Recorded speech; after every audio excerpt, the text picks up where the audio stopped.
Petugas Kodam 1 Bukit Barisan Sersan 1J ditangkap unit reserse Polsekta Deli Tua, Sumatera Utara. Anggota TNI tersebut mengawal peredaran narkoba jenis ganja 30 kg. Ini kali kedua Sersan 1J membawa ganja asal Aceh melalui lintasan 3 Binanga, Kabupaten Karo, dan kemudian diedarkan di Kota Medan. Untuk setiap pengawalan, anggota TNI ini diberi honor 2 juta rupiah. Saat penangkapan ditemukan 15 paket ganja kering yang disimpan di dalam mobil. Setelah dikembangkan lagi, ditemukan 15 paket ganja kering di semak-semak yang tidak jauh dari lokasi penangkapan. Tiap paket seberat 1 kg dan jika ditotal, ganja yang ditemukan sebanyak 30 kg. Dan saat ini sedang diproses dan salah satu tersangka ini adalah oknum TNI aktif yang bertugas di Satuan Kodam 1, dan saat ini untuk tersangka TNI kita limpahkan ke Denpom Medan. Tindakan paling berat itu dihukum dan tambahannya adalah pecat. Iya, kalau udah begini wajib hukumnya pecat. Ya. Berarti Panglima kemarin bilangnya gitu, Pak? Betul, tanpa kecuali. Sekarang intinya begitu ada yang ketahuan, tertangkap, melakukan dan lain sebagainya, proses. Gubernur DKI Jakarta Basuki Cahayapurnama memastikan Presiden Joko Widodo segera mengeluarkan peraturan presiden baru untuk reklamasi. Ya, menurut Ahok, peraturan presiden tersebut nantinya akan menyesuaikan undang-undang yang ada terkait pemberian izin reklamasi. Ahok menegaskan peraturan presiden reklamasi yang segera dikeluarkan oleh Presiden Joko Widodo tersebut merupakan Perpres yang baru untuk menyempurnakan dasar hukum reklamasi Teluk Jakarta. Peraturan presiden ini akan mengatur mengenai wilayah kerja pelabuhan dan lokasi strategis nasional di Teluk Jakarta. Selama ini pelaksanaan proyek reklamasi Teluk Jakarta mengacu pada Perpres yang lama, namun kemudian muncul benturan dengan ketentuan-ketentuan yang terbit setelah itu. Polemik terus berkembang hingga proyek reklamasi Teluk Jakarta dihentikan sementara. Pasti keluarkan Perpres untuk menyesuaikan undang-undang yang baru keluar. Karena kan ada kelautan, ada pesisir, macam-macam kan. Jadi beliau akan keluarkan, termasuk soal wilayah kerjanya pelabuhan. Ada wilayah kerja pelabuhan, tentu harus diatur. Nah, jadi biar dengan Perpres itulah mengatur mana yang pelabuhan, mana yang lokasi strategis nasional. Suap pembahasan Raperda Teluk Jakarta terkuak, pembangunan reklamasi menjadi sebuah polemik yang terus diperdebatkan. Payung hukum reklamasi yang belum jelas hingga adanya sejumlah pelanggaran diduga terjadi. Kita akan segera bergabung bersama rekan kami Dade Salam Pesi yang akan mengelaborasi poin-poin tentang sikap pemerintah dalam rapat terbatas yang membahas reklamasi di Istana Negara hari ini. Dade, selain ketegasan pemerintah mengenai wewenang yang berada di pemerintah pusat, lalu apalagi yang disampaikan Presiden dalam rapat terbatas yang tadi? Dalam sambutan yang diungkapkan oleh Presiden Joko Widodo sebelum rapat terbatas terkait dengan reklamasi di Teluk DKI Jakarta ini, Presiden memang mengungkapkan atau menegaskan bahwa rapat terbatas yang dimulai pada pukul 1 siang tadi sama sekali tidak menyentuh aspek hukum. Walaupun dalam kenyataannya tadi memang perwakilan dari Komisi Pemberantasan Korupsi juga ikut serta karena mendapatkan undangan untuk mengikuti ratas dari Presiden.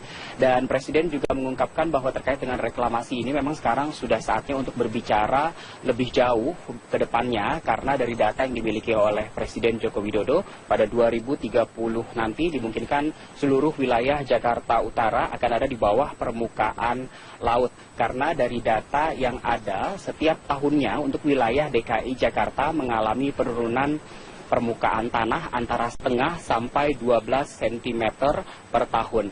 Dan pada 2030 nanti jika ternyata fakta-fakta tersebut betul-betul terjadi, artinya 13 sungai yang mengaliri atau melewati wilayah DKI Jakarta dan sekitarnya tidak dapat mengalirkan air ke Teluk Jakarta. Dari ratas tadi setidaknya ada 3 poin utama yang ditegaskan oleh Presiden, yaitu bahwa master plan terkait dengan reklamasi haruslah gamblang, terutama terkait dengan masalah lingkungan.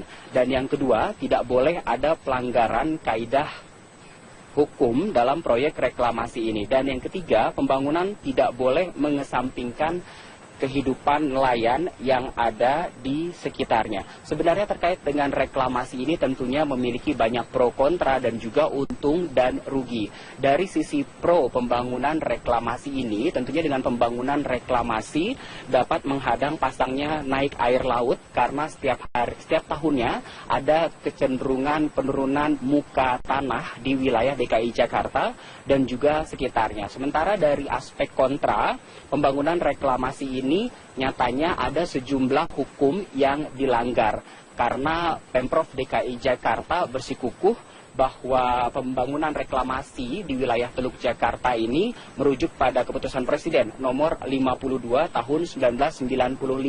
Sementara ada peraturan-peraturan ataupun regulasi dari sejumlah instansi lainnya yang dilanggar dari reklamasi ini. Yang artinya juga memang masih ada tumpang tindih peraturan terkait dengan reklamasi ini.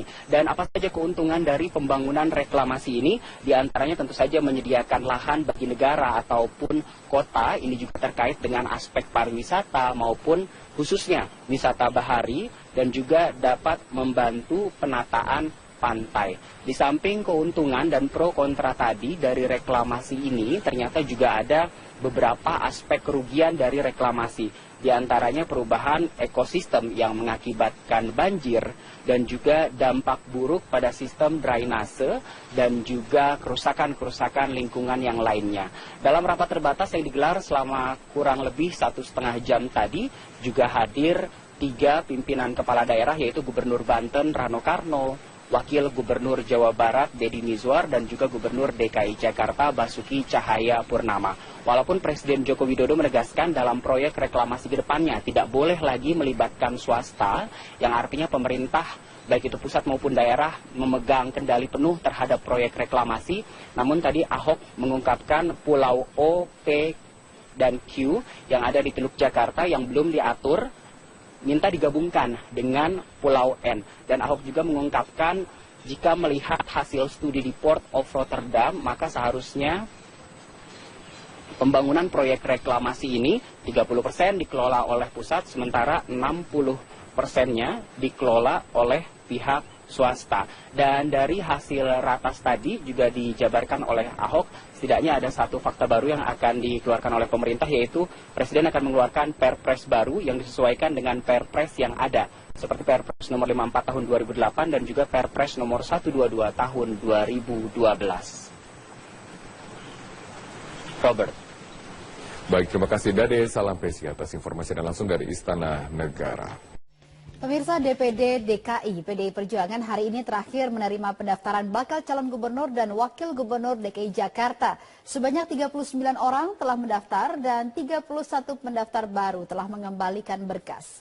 Pada pendaftaran hari terakhir ini, DPD PDI Perjuangan menerima pengembalian berkas pengusaha muda Sandiaga Uno yang mendaftar sebagai bakal calon gubernur. Sandiaga Uno termasuk satu dari 39 orang yang mendaftarkan diri ke PDI Perjuangan. PDI Perjuangan dengan perolehan kursi di DPRD DKI di atas 20% memenuhi syarat untuk mengusung sendiri calon gubernur DKI pada pilkada yang akan dilaksanakan Februari 2017 mendatang. PDI Perjuangan melalui penjaringan dan penyaringan ini dalam rangka untuk mencari sosok yang betul-betul punya kualifikasi yang jelas baik untuk memimpin Jakarta yang akan datang. Ya itulah mekanisme sedang berjalan. Jadi PDI Perjuangan belum bisa menentukan siapa yang nanti akan diusung, tetapi proses sedang berjalan. Tahapan-tahapan akan kita lalui. Tahapan pertama hari ini sudah sama-sama kita saksikan. Hari ini kita tutup, baru nanti selanjutnya kita menginjak tahapan berikutnya. Gubernur DKI Jakarta Basuki Cahayapurnama tidak mempermasalahkan usulan Komisi 2 DPR yang akan menaikkan syarat dukungan calon independen dan menurunkan syarat calon dari partai politik. Ya, Ahok optimistis masyarakat tetap akan memilih yang terbaik untuk memimpin ibu kota pada 5 tahun ke depan. Nggak masalah, kan saya sampaikan, ini Jakarta ini daerah khusus ibu kota. Tentu harusnya ini jadi etalase negara, bangsa. Yang jadi gubernur harus yang terbaik dari yang terbaik. Masing-masing warga DKI punya pikiran masing-masing. Dia mau pilih yang perempuan, dia mau pilih yang lebih rohani, dia mau pilih yang santun, dia mau pilih yang lebih pintar, itu masing-masing. Makanya di dalam pilkada undang-undang nggak pernah diatur 100%. hanya 50% plus 1. Kalau di daerah lain malahan yang tertinggi yang menang. Kenapa? Karena memang masing-masing kepala kan punya pikiran berbeda. Ya. Selamat malam pemirsa, inilah headline news pukul 21 waktu Indonesia Barat. Usai diperiksa oleh KPK, staf khusus Gubernur DKI Jakarta Suni Tanuwijaya mengaku didukung oleh Gubernur DKI Basuki Cahayapurnama untuk menyampaikan keterangan apa adanya kepada penyidik KPK. Sementara itu Ketua Balegda DPRD DKI Muhammad Taufik memilih diam saat keluar dari gedung KPK. Setelah 7 jam diperiksa oleh penyidik KPK, kepada awak media Suni mengaku ditanya soal usulan dan juga substansi serta keterlibatan dirinya dalam pembahasan Raperda Reklamasi Teluk Jakarta. Suni mengaku tidak mengetahui perihal pertemuan sejumlah pimpinan DPRD dengan para pengembang. Namun ia menyebut sering melakukan komunikasi dengan para pengembang terkait dengan usulan Raperda dan juga keinginan dari Gubernur DKI soal kewajiban tambahan 15% kepada pengembang. Suni juga mengaku Gubernur DKI Basuki Cahayapurnama mendukung dirinya untuk menyampaikan keterangan apa adanya kepada penyidik KPK. Sementara itu, Ketua Badan Legislasi Daerah Balegda DPRD DKI Jakarta M. Taufik yang juga diperiksa oleh KPK memilih bungkam saat ditanya oleh awak media. Pemeriksaan ini merupakan yang kelima kalinya bagi M. Taufik terkait dengan kasus suap Raperda Reklamasi Teluk Jakarta. Dan dalam pemeriksaan ini M. Taufik dicecar seputar keterlibatannya dalam pertemuan dengan pengembang Sugianto Kusuma Desember 2015 lalu. KPK terus mendalami dugaan adanya aliran dana dari pengembang ke sejumlah anggota DPRD DKI Jakarta. Begini, kalau dari sisi dia jelas soal 15% itu fix harus ada, terus tinggal persoalannya itu apakah di Perda atau di Perpu.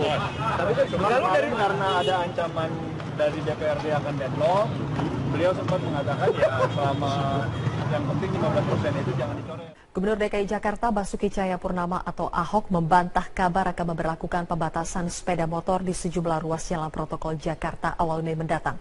Ahok menduga kabar tersebut adalah bentuk provokasi jelang unjuk rasa Hari Buruh 1 Mei mendatang. Saat ditemui di lapangan Irti Monas Senin pagi, Ahok menegaskan pembatasan sepeda motor hanya akan diberlakukan bila fasilitas pendukung telah disiapkan, seperti penambahan jumlah armada bus Transjakarta serta penghapusan pembatas jalur cepat dan jalur lambat. Ahok pun menjelaskan sepeda motor tetap bisa melintas seperti biasanya hingga fasilitas pendukung tersebut telah siap. Terkait dengan beredarnya isu pembatasan sepeda motor yang mulai diberlakukan bulan Mei, Ahok menuding ada pihak yang sengaja menginginkan agar pengendara sepeda motor berunjuk rasa dalam Hari Buruh yang jatuh tanggal 1 Mei. Pembatasan motor kalau kita lakukan kalau ada IRP, jalan sama busnya cukup. Enggak, itu isunya saya lihat kirimin WhatsApp grup. Wah, udah ada rute pembatasan 1 Mei. Aduh, enggak lah. Itu tuh enggak, kenapa tuh enggak? Saya curiga ini ada hubungan dengan Hari Buruh 1 Mei. Supaya bisa ngumpulin massa lebih banyak buat demo. Ya dong, yang naik motor protes kan semua Jakarta dibilang nggak boleh lewat motor. Pasti orang akan demo. Ini bukti yang mau demo ini orangnya kurang. Jadi masih ada sebarin isu-isu. Ya, apalagi isu-isu nyerang Ahok kan lebih ramai gitu ya. Setelah polemik panjang reklamasi Teluk Jakarta, pemerintah pusat sepakat menghentikan sementara proyek reklamasi. Selama masa moratorium, pemerintah akan merumuskan aturan, perizinan dan analisis dampak lingkungan yang jelas. Setelah polemik panjang tentang reklamasi Teluk Jakarta, pemerintah pusat menyatakan moratorium atau penghentian sementara proyek reklamasi pulau di Teluk Jakarta sejak Jumat 22 April. Menteri Koordinator Kemaritiman Riza Ramli menyatakan, putusan moratorium sudah final tanpa tekanan dari perusahaan pengembang yang sudah berinvestasi untuk proyek reklamasi. Hari Jumat sudah ada rapat komite gabungan. Seperti diketahui ada masing-masing kementerian ada 2 dirjen, termasuk juga Deputi Gubernur DKI, Kepala Bapeda. Dan mereka sekarang sedang evaluasi mana-mana kebijakan yang harus diselaraskan. Minggu depan mereka akan bertemu lagi setiap minggu. Kita akan ubah proses ini secepatnya. Kondisi tersebut juga dipertegas Gubernur DKI Jakarta Basuki Cahayapurnama. Ahok menyatakan dirinya sudah berkoordinasi dengan korporasi pelaku proyek reklamasi dan menilai pengusaha berkomitmen akan kooperatif terhadap kebijakan moratorium reklamasi ini. Saya sudah meminta, saya ada disposisi dan pengusahanya sangat kooperatif. Bahkan pengusahanya sudah kirim surat kepada kami, baru dengar berita akan moratorium, mereka sudah sepakat moratorium. Walaupun surat kami belum, dia sudah kirim. Saya baru disposisi kemarin. Bukan kemarin, semalam. Baru ingat semalam. Di sisi lain, proyek reklamasi Pulau N untuk membangun dermaga dan pelabuhan baru yang dikelola Pelindo akan tetap dilanjutkan. Pembangunan pelabuhan baru itu tergolong kepentingan nasional dan bukan komersial, sehingga kewenangan perizinan ada di tangan Kementerian Perhubungan. Tidak ada izinnya, kita kasih terus.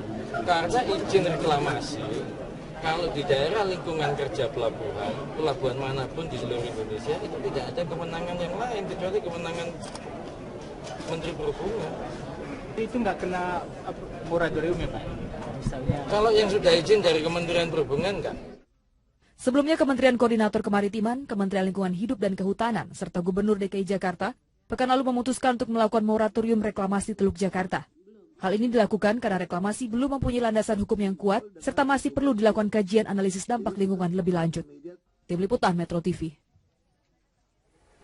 Pemirsa, politikus PKS M. Idrus terus mencari dukungan dari partai lain untuk maju sebagai calon gubernur DKI Jakarta. Ya, meskipun kurang diperhitungkan PKS, M. Idrus yakin langkah politiknya akan direspon positif oleh sejumlah partai untuk berkoalisi, khususnya dengan Partai Keadilan Sejahtera. Partai Keadilan Sejahtera belum memiliki calon kuat untuk diusung sebagai calon gubernur DKI Jakarta pada Pilkada 2017 mendatang. Hingga kini PKS masih melakukan penjaringan terhadap sejumlah kandidat baik internal maupun eksternal partai. Padahal saat ini salah satu kader PKS, Muhammad Idrus, telah mendeklarasikan diri sebagai bakal calon gubernur DKI Jakarta. Presiden PKS Sohibul Iman tidak mempermasalahkan langkah Muhammad Idrus yang mencalonkan diri melalui partai lain. Oh, Pak Idrus termasuk, kan gini, ada calon-calon yang muncul dari aspirasi kader. Ya, dan mereka ada yang kader, ada yang non kader. Semua itu sudah kita brief. Silakan memasarkan diri masing-masing, ya, untuk bisa menarik masyarakat secara lebih banyak lagi. Sementara Muhammad Idrus sendiri mengaku sengaja mencalonkan diri melalui Partai Demokrat dan PDI Perjuangan karena mekanisme internal partai yang belum jelas. Terlebih kursi PKS di DPRD DKI tidak mencukupi untuk mengusung calon sendiri dan harus melalui koalisi dengan partai lain. Meski demikian, Idrus menunggu proses penjaringan dari internal partai PKS. Saya sadar sebagai kader Partai Keadilan Sejahtera, juga ini kan juga proses di internal partai. Nah, PKS sendiri hanya 11 kursi, Demokrat 10 kursi. Kalau Demokrat sama PKS aja udah baru 21 kan. Ini proses, yang jelas proses, dan juga bukan secara pribadi saja. Nanti kan terjalin komunikasi politik di antara seluruh elit partai politik. Selain kandidat internal, PKS juga masih mempertimbangkan sejumlah calon dari eksternal seperti Yusril Iza Mahendra dan Sandiaga Uno untuk dilakukan survei terhadap elektabilitas dan kapasitasnya sebagai calon gubernur DKI Jakarta. Dari Jakarta, Tim Liputan Metro TV. Sementara itu hari ini merupakan batas akhir DPD DKI PDI Perjuangan menerima pendaftaran bakal calon gubernur dan wakil gubernur DKI Jakarta. Untuk mengetahui berapa calon yang sudah mendaftar dan bagaimana proses selanjutnya, kita langsung bergabung bersama rekan kami Yasmin Alvina yang saat ini berada di DPD PDI Perjuangan DKI Jakarta. Yasmin, melihat berbagai hasil survei bahwa Ahok masih mengungguli lawan-lawannya, apakah PDIP percaya diri dengan calon yang akan mereka usung?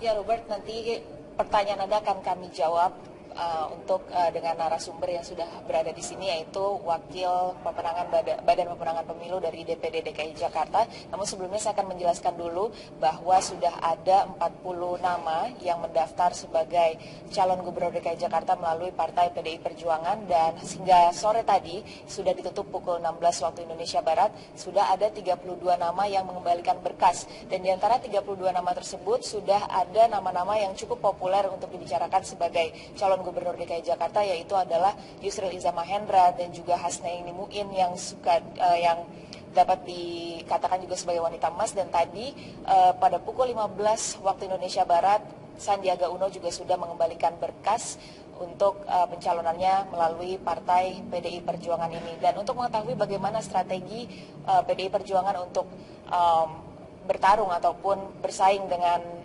Gubernur Petahana Basuki Cahayapurnama, saat ini saya sudah bersama dengan Wakil Ketua Badan Pemenangan Pemilu DPD DKI Jakarta PDI Perjuangan, Bapak Gembong. Selamat sore, Pak. Selamat sore. Bapak, seperti kita sudah ketahui bahwa menurut hasil survei, elektabilitas dari Gubernur DKI Jakarta, calon petahana ini masih sangat tinggi dan sulit untuk dikalahkan. Bagaimana strategi dari PDIP sendiri untuk nantinya bersaing dengan Gubernur petahana? Terima kasih. Bagi PDI Perjuangan, kalau hari-hari ini masyarakat disajikan dengan elektabilitas calon gubernur DKI Jakarta yang akan bertarung di tahun 2017 yang akan datang, yaitu incumbent cukup tinggi, bagi PDI Perjuangan bukan hal yang luar biasa. Karena tentunya sebagai incumbent memiliki elektabilitas seperti hal yang wajar. Justru kalau sebaliknya bagi saya yang luar biasa. Jadi bagaimana untuk PDI Perjuangan menyiapkan strategi untuk bisa menghadapi siapa yang nanti akan bertarung bersama dalam pemilu kada 2017 yang akan datang. PDI Perjuangan melalui penjaringan dan penyaringan ini dalam rangka untuk mencari sosok yang betul-betul punya kualifikasi yang jelas baik untuk memimpin Jakarta yang akan datang. Siapa sosoknya, Pak? Ya itulah, mekanisme sedang berjalan. Jadi PDI Perjuangan belum bisa menentukan siapa yang nanti akan diusung, tetapi proses sedang berjalan. Tahapan-tahapan akan kita lalui. Tahapan pertama hari ini sudah sama-sama kita saksikan. Hari ini kita tutup, baru nanti selanjutnya kita mengejar tahapan berikutnya. Terima kasih Bapak atas waktunya. Dan Robert, demikian yang dapat kami laporkan, kembali ke Anda di studio. Baik, terima kasih Yasmin Alvina atas informasi Anda. Sejumlah anggota DPRD DKI Jakarta memenuhi panggilan KPK untuk memberikan kesaksian. Mereka diperiksa sebagai saksi untuk Ketua Komisi D yang sudah dijadikan tersangka. Pemirsa, Ferry Priardi akan menyampaikan laporan selengkapnya dari gedung KPK Jakarta. Ferry, hingga siang ini siapa saja anggota DPRD yang sudah datang? Adakah pernyataan yang mereka sampaikan sebelum menjalani pemeriksaan? Zilvio, sudah ada 5 anggota DPRD yang sudah datang memenuhi panggilan KPK untuk diperiksa sebagai saksi untuk Muhammad Sanusi, dan kelimanya tadi datang secara periodik sejak pukul 9 dan mulai menjalani pemeriksaan pada pukul 10 pagi ini. Dengan komposisi 1 wakil ketua DPRD dan juga 4 anggota, tadi yang datang memenuhi pemeriksaan kali ini adalah M. Taufik yang juga merupakan Ketua Badan Legislasi DPRD DKI Jakarta, lalu sisanya ada 3 ketua fraksi, yaitu Ngaji, Ketua Fraksi Hanura, lalu juga ada Selamat Nurdin, Ketua Fraksi PKS yang juga sebagai Ketua Pansus Reklamasi DPRD, Bestari Barus, dan juga ada 1 anggota ataupun wakil, yaitu Mary Hot. Juga dengan Muhammad Taufik yang diperiksa sudah hampir 3 kali oleh pemerintah. Semuanya tidak terlalu banyak memberikan keterangan sesaat sebelum diperiksa,